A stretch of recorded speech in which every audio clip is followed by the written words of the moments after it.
She was 18 and completely broke sleeping with her shoes on because she never knew when someone might tell her to leave again. For almost a month, Nora drifted from place to place along the harbor district. Some nights it was a church basement, some nights a bench near the ferry docks where the foghorns shook the water before sunrise. She learned quickly that hunger changed the sound of the world. Everything became quieter when your stomach hurt long enough. 3 weeks before that, she still had a room inside her uncle's apartment. Not much a mattress, a lamp with a broken switch, a small shelf of books her grandfather once gave her. Then one argument changed everything. By morning, her backpack was sitting outside the front door. No apology. No second chance. Just rain.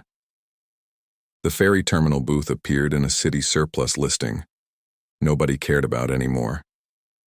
Old ticket booth condemned water damage. Price $1. Nora bought it because it had walls. That was enough. But what she didn't know was the locked ceiling above that tiny booth had been hiding something for nearly 50 years. Something connected to the grandfather she thought she barely understood.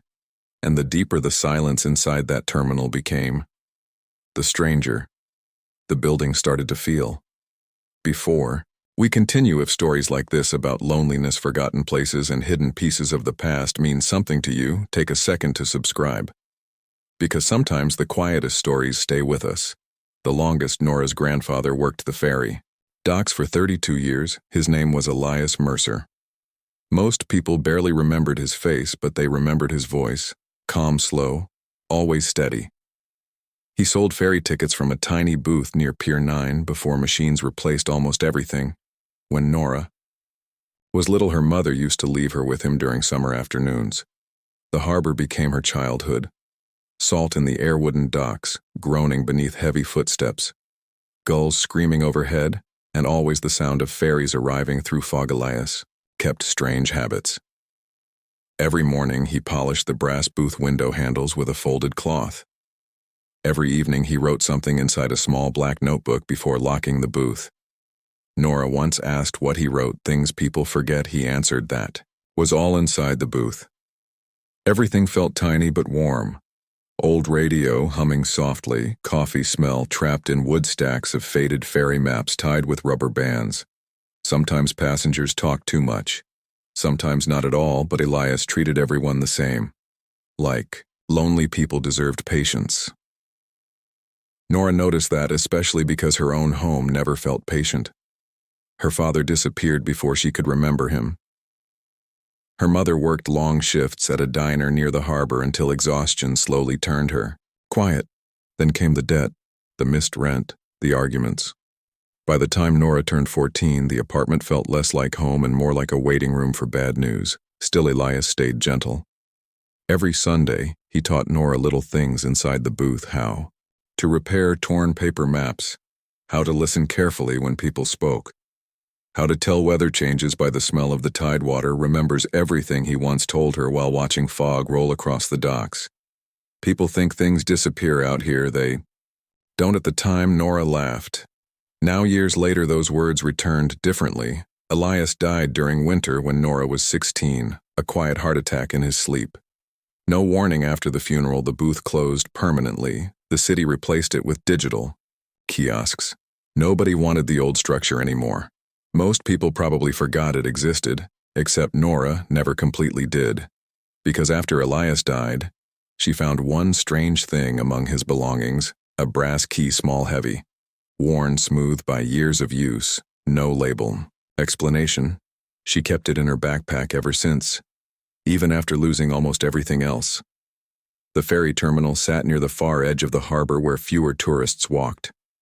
Rain covered the city the morning Nora arrived. The terminal looked exhausted: paint peeling from walls, rust spreading along metal railings, broken lights swinging above cracked concrete. The old ticket booth stood tucked against one corner beneath a sagging roof overhang, small, almost forgotten. Nora unlocked the door carefully. The smell hit first: salt, wet wood dust. The inside was barely larger than a closet: one stool, one counter, one overhead ceiling panel stained dark from water damage. Still, it felt safer than the street. Outside ferries moved slowly through gray water. Their horns echoed. Through thick fog, long, lonely sounds. Nora sat inside the booth quietly for a long time. Listening. Something about the place felt frozen, like it had been waiting without realizing it. That first night, rain hammered the terminal roof hard enough to shake. The windows, Nora barely slept. Not because of fear, because of noises overhead. Soft shifting sounds above the ceiling. The next morning she examined the ceiling carefully. One square panel looked different from the others, slightly darker.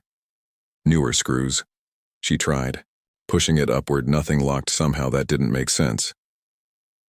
Why lock a ceiling panel inside an abandoned booth? Days passed. Nora cleaned slowly, swept away years of dirt, removed broken shelves, wiped salt residue from windows. The more she cleaned, the stranger the booth became. She found tiny carved marks beneath the counter date's initials, and one repeated symbol scratched carefully into the wood, 3 small waves beside a circle. She had seen it before. On Elias's old notebook. Her stomach tightened. That night, another sound came from above. Not movement this time, a faint metallic tapping. 3 slow knocks, then silence. Nora climbed onto the counter with a flashlight.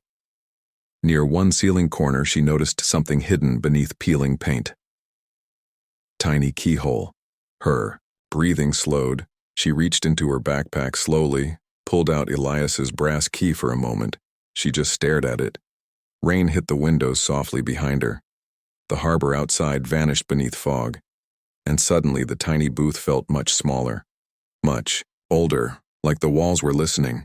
She slid the key into the ceiling lock. It fit perfectly, but she didn't turn it. Not yet, because part of her already knew. Whatever waited above that ceiling had been left there intentionally. For someone. Maybe for her. Nora waited until morning. The entire night she barely moved.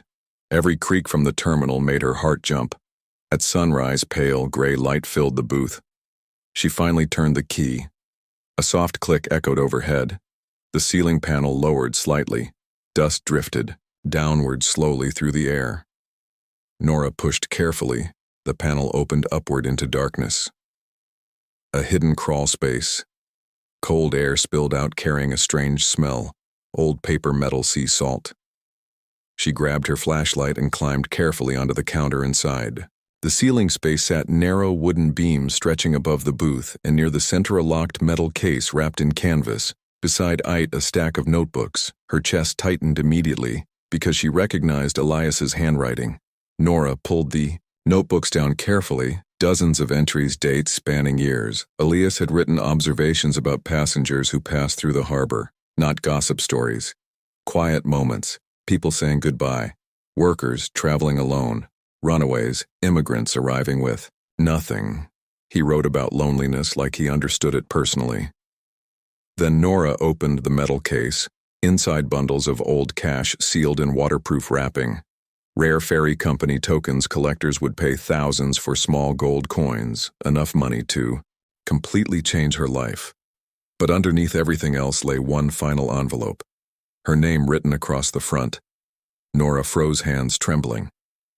She opened it slowly. Inside was a letter from Elias. He explained that during the final years of the ferry terminal, he secretly saved part of his wages inside the booth. Not because he distrusted banks. Because he distrusted how easily people abandoned each other. He wrote, "If you're reading this, it means life became colder than I hoped it would for you." Tears blurred Nora's vision. The letter continued. Elias believed lonely people needed something stronger than advice. They needed proof someone thought about them ahead of time. Someone who prepared warmth before the storm arrived. Near the bottom of the letter, wrote, "You were never as alone as you believed." Nora cried silently inside that tiny booth while ferries groaned through the fog outside. Not because of the money, because for the first time in years, she felt remembered. Nora didn't leave the harbor. Instead, she restored the booth. Slowly, painfully. She repaired leaks herself, learned woodworking from old library books, burned through savings faster than expected. Some days she regretted staying. Winter storms flooded parts of the terminal twice. A local shop owner accused her of wasting her time, but small things kept her going. An older fisherman brought her extra soup during cold nights. A retired electrician fixed the booth lights for free after hearing Elias's name. Little by little, the place changed. Nora turned the booth into a tiny harbor map and coffee stand. Tourists stopped, locals returned, stories filled the space again, and every evening before closing, Nora wrote inside one of Elias's notebooks, just like he used to. Things people forget. Some people leave behind money, others leave behind instructions, but the rarest people leave behind understanding. Elias knew life could become cold without warning, so he hid warmth inside the place where loneliness passed every day unnoticed. Not every hidden thing is treasure. Sometimes it's proof that someone loved carefully enough to prepare for your worst days.